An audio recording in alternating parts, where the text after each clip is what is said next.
Ladies and gentlemen, welcome aboard Cape Air Flight 7261 with service from Portland, Maine's International Jetport to Boston Logan International Airport.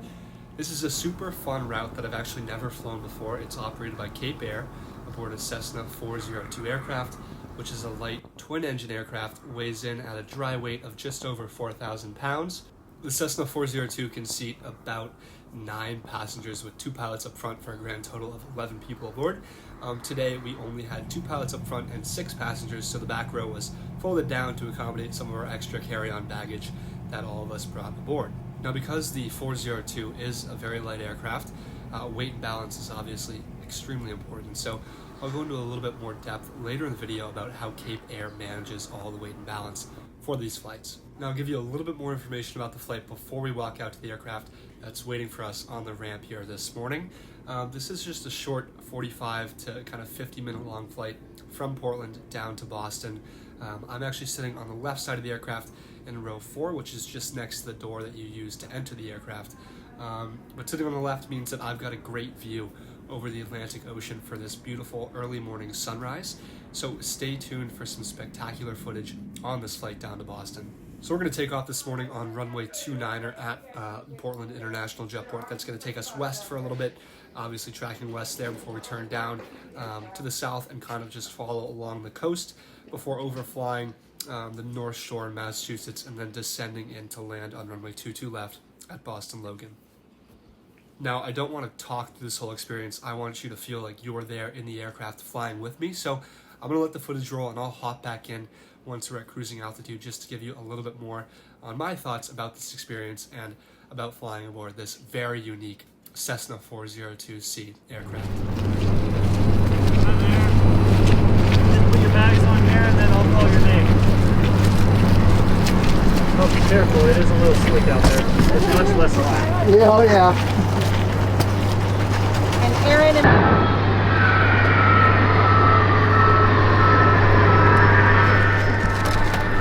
Alright, Reed, you're getting that leg room. Alright, thank you. You're right beside the door here. Next thing, second on the right in the very box.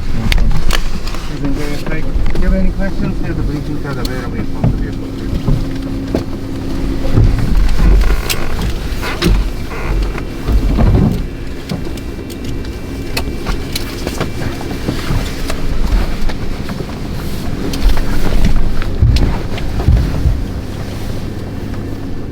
Pretty awesome that we happened to step outside to board our aircraft just at the exact moment that that Airbus A300 from FedEx was slowing down on runway 11. Now the pilots did provide a quick safety briefing before we started our engines and taxied out to 29er to take off westbound for our flight down to Boston.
did receive a few inches of snow not too long before I took this flight, so that made for a really pretty landscape below us, just blanketed in white.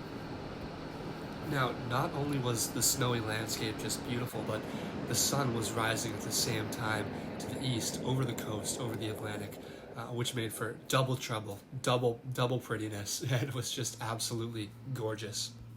Once we reached our cruising altitude of 6,000 feet, I could kind of tell that the aircraft was flying in between two different layers of clouds, one a little bit below us, probably around 4,000 feet or so, and then another layer of clouds just above us, maybe 9,000 feet. So we were kind of sandwiched between these two layers of clouds, just stacked in between them, and honestly it made for an absolutely gorgeous flight with the kind of light coming in between these two layers of clouds. I can honestly say this was one of the prettiest flights I've ever taken in my life, so definitely stick around for our cruise, kind of watching the sunrise, and definitely for our landing as well on runway 22 left at Logan International Airport.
Just to give you a quick look around the aircraft here, I'm sitting in the very back row in seat 4. If there were 3 more passengers aboard this aircraft and the aircraft were at maximum capacity, there's also a row behind us actually that they could have raised, but instead they chose to lower it just to kind of provide some more space for the carry-on baggage passengers had brought aboard that they stowed just behind my seat. Now, as I mentioned at the beginning of the video, weight and balance is super important aboard this small Cessna 402 aircraft, and that's certainly not to say that it's not important on, other aircraft as well. It absolutely is.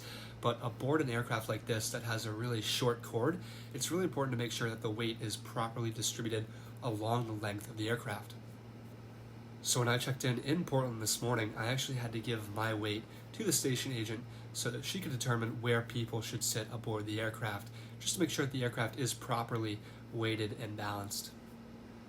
And not only does Cape Air obviously take the weight of our checked baggage, but they also take the weight of our individual carry-on items. So in this case, I was flying with my camera bag, which weighed in at 12 pounds, and a laptop briefcase, which came in at 8 pounds.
So we're just overflying the North Shore here and getting down towards Boston. You can actually see through the cockpit windows up front some of the bigger buildings on the Boston skyline in front of us. We make a really straight-in approach to runway 22 left here at Logan, touchdown, and then taxi to the gate, which is at Terminal C, I think, if I remember correctly. It is a little bit challenging to transfer between terminals at Logan, which is just, I guess, how it goes, the way the cookie crumbles. But I was actually flying on American, so I had to step outside of security and then walk over to Terminal B and then go back through security to get on my next flight down to New York JFK. By the way, got a video of that. We'll put that here at the end of this video as well. But before we touch down here in Logan on 22 left, just want to give you a quick rundown on, my experience and what I thought of this kind of short hop from Portland down to Boston. Now, this was, as I mentioned, my first time flying aboard Cape Air, and I was really pleasantly surprised. The flight was very smooth and plenty comfortable. I did have, the most legroom of any other passenger on the aircraft, so definitely lucked out with that. I can totally see if you're a bigger person that it might be difficult to squeeze your legs in front of you. There's not a ton of room aboard this small aircraft, but I am 6 feet tall and had plenty of room to myself in the back. Now, one of the many highlights of this experience was just how friendly the Cape Air crew really are. Not only were the pilots friendly, polite, and professional, but the station agent in Portland was sincerely one of the nicest people, and especially one of the nicest airline representatives I've ever had the chance to interact with. Now, not only were the crew really friendly, but this was also a really convenient way to get down to my final destination, New York's John F. Kennedy International Airport, and it's also fairly affordable. American, for some reason, has stopped their service to the New York airports during the winter, at least. I did fly them directly between LaGuardia up to Portland, Maine earlier in the fall, but it seems like they've discontinued that service for now, leaving Delta as the only carrier to serve these two markets, to connect these two locations. Delta does offer, daily flights between John F. Kennedy and Portland, Maine, which are usually kind of in the $80 to $150 range. I paid $150 for this one-way flight from Portland down to New York's JFK, connecting through Boston here. Obviously, the first leg aboard this Cape Air flight, and that's pretty reasonable. And for an av geek like me, I am certainly willing to pay the extra $30 to get to sit aboard this beautiful flight from Portland down to Boston.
try Cape Air for the first time, and I'll certainly be flying them again when I can in the future. I highly recommend that you try them out as well. This was a really fun flight, and certainly a little bit more exciting than kind of the typical monotonous airline flight aboard a larger carrier on a twin engine jet, right? Definitely more exciting to actually be in an aircraft where you can see the pilots doing what they're doing, where you have kind of an almost 360-degree view around the aircraft and outside through these large scenic windows. So it was a really tremendous flight, great aircraft to fly. I love the Cessna 402 now, definitely going on there as one of my favorite aircraft on my list, but really tremendous experience all around. I think the other 5 passengers aboard this flight really liked the experience as well. I assume that I was the only aviation nerd on the flight, but pretty much everyone at some point throughout the flight had their phone out, taking a video of the experience at the sun rising to the left, or just at the pilots doing their thing up front. And I think everyone kind of felt really immersed in this experience, which was awesome to see people not kind of reading a book or just sitting there, but really taking in the beauty of flying and getting people connected to the beauty of aviation. So that was fantastic to see, and I'm glad to see that everyone else had just as much fun aboard the flight as I did. And that's about all I've got to share on this flight. Really glad you could join me. I hope you enjoyed the video, and I look forward to seeing you on the next narrated video on Flaps and Slats. In the meantime, happy jetting, stay tuned, and thanks for watching.